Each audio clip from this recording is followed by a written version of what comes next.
కాకినాడ జిల్లా తునిలో వ్యవసాయ market committee నూతన పాలకవర్గ ప్రమాణ స్వీకార మహోత్సవం శుక్రవారం అట్టహాసంగా జరిగింది.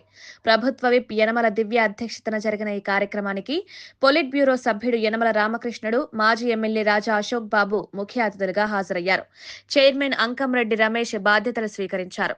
యనమల దివ్య సభ్యులకు ప్రమాణం చేయించారు. రైతుల సంక్షేమం కోసం పాలకవర్గం సమిష్టిగా పనిచేయాలని సూచించారు. మార్కెట్ యార్డ్ను అభివృద్ధి చేయడానికి ప్రభుత్వం అన్ని విధాలా సహకరిస్తుందని యనమల రామకృష్ణుడు తెలిపారు. వ్యవసాయ మార్కెట్ కమిటీ తుని ప్రకటిత ప్రాంత పరిధిలో జలపాలక వర్గమునకు అధ్యక్షునిగా పదవీ బాధ్యతలు ఈ రోజు 26/2025 తారీఖున స్వీకరించుచున్నాను.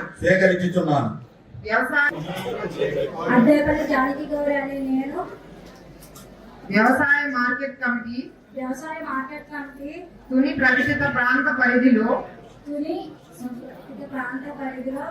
పాలక వర్గమునకు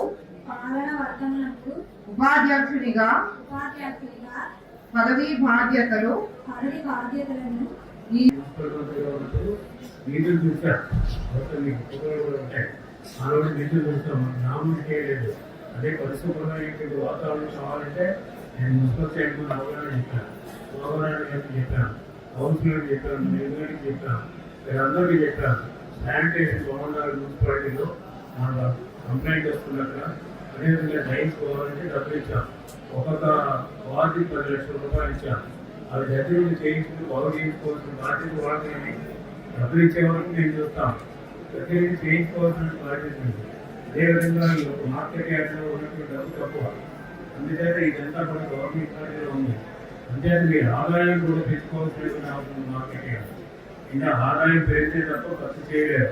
ఇంకా రైట్ మీరు ఏదైనా ప్రపోజ్ పెట్టినప్పుడు గవర్నమెంట్ ఏదైనా పెండింగ్ ఉంటే నేను దాన్ని సంబంధించిన సార్లు చిన్నాయుడు గారే మాట్లాడతాను, అవసరం ముఖ్యమంత్రి గారితో మాట్లాడి మనం ఆ నిధులు అక్కడి నుంచి తెచ్చుకుంటాం.